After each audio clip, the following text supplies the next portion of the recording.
Hi, this is Robert Polenick, the owner of Brittle Iron Gym. In today's video, I want to show you how to build a wider chest.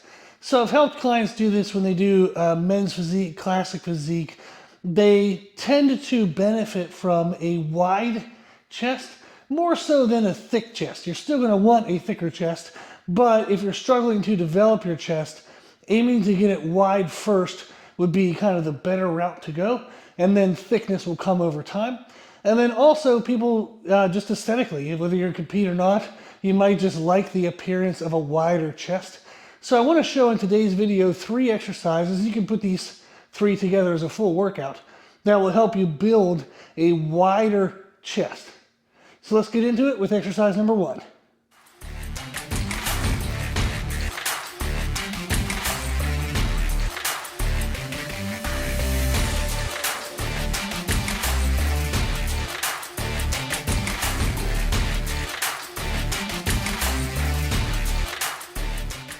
The first exercise is going to be a cable crossover, but specifically we're setting the cable height around our face level. If you only have the option of, bottom or top, do the top. But if you have the ability to manipulate it a little bit, around the face level is a pretty good height. What we're trying to mimic is kind of like a declined angle for our cable crossovers. So you'll see as I'm performing them, I'll give you some voiceovers and some extra details.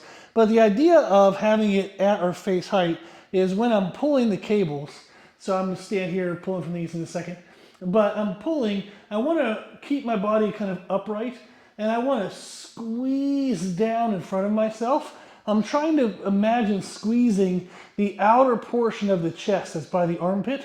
I just want to squeeze that portion really hard. What you'll notice if you're familiar with bodybuilding, this is like a most muscular pose. So it's kind of fun to mimic that and think of that. But that's the angle we're looking for, is an uprighted kind of body position. You're going to lean into the weight a little bit, but you don't want to be completely bent over. So a little bit upright, and as we come down and squeeze, we're going to focus on squeezing the outer portion of the chest by the armpits. Okay, we're going to warm up a couple sets of like 14 to 20, just get some blood flow going. And then you want to do 3 heavy, hard sets between 8 to 12 reps. Here you can see me performing one of my working sets. The weight should be heavy enough to be challenging, but not so heavy that you can't balance it with your own body weight. Since this is the first exercise of the workout, we're going to have a lot of movements yet that we can use to go really aggressive. In this first movement, we want to focus on mind-muscle connection, getting a stretch through the chest and then squeezing through that outer portion of the chest. We want to make sure that we can feel the chest stretching and squeezing in every single rep. For the second exercise, we're going to be doing a dumbbell chest fly. We're going to be doing it with our feet up on the bench. This is a more strict and less stable position, so it forces us to go slower, have a little more mind-muscle connection.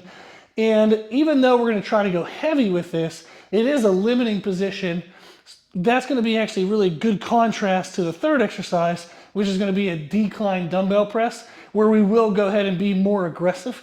So given that we want to be aggressive and heavy on that one, it's good for us to contrast that with this movement, so that way we get the blend of, people always wonder, should I do perfect form or heavy weight?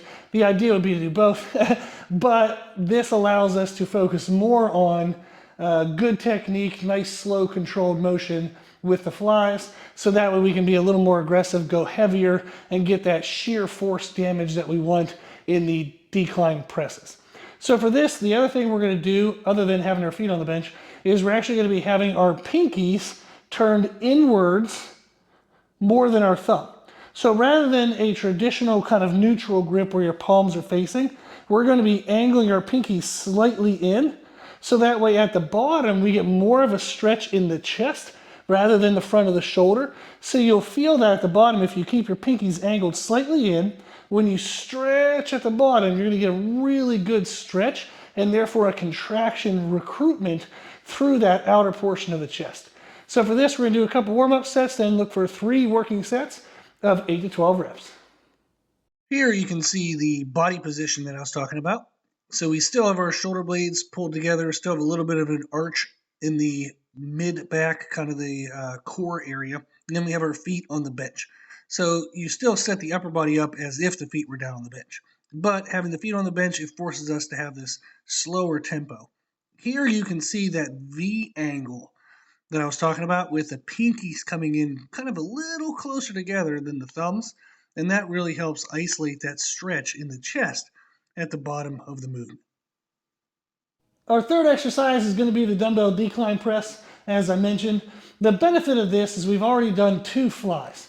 So that helps to just annihilate the chest. The chest is coming into this movement very fatigued, but our supporting muscles for this movement are not. Our triceps are still fresh, shoulders are still fresh. So those muscles are going to help push the chest further into muscular damage, which is going to get us a great growth response. That's the purpose and the benefit of doing the isolations before a big compound movement. For this exercise, we're going to look for a couple warm-up sets and then 3 hard working sets of 8 to 12 reps. In this angle, you'll be able to see that at the bottom of the press, we're really wanting to get a good stretch and let the weight lower down to get the outer chest stretched so we can initiate the contraction to push up by contracting the outer chest. We want to focus on the outer chest as much as we can without the front shoulder or triceps taking over the movement. This might mean you have to go a little lighter than you normally do, but this should still be an aggressive and heavy movement compared to the first 2 exercises of the workout.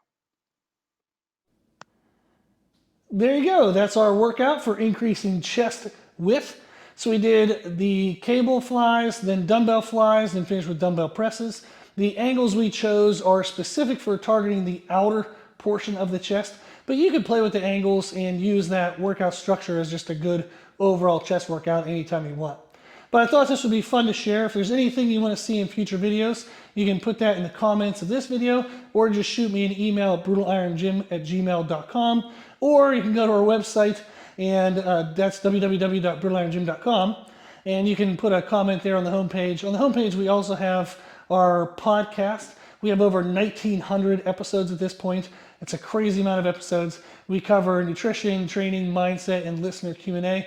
So definitely check that out if you want to learn more information about any of those topics.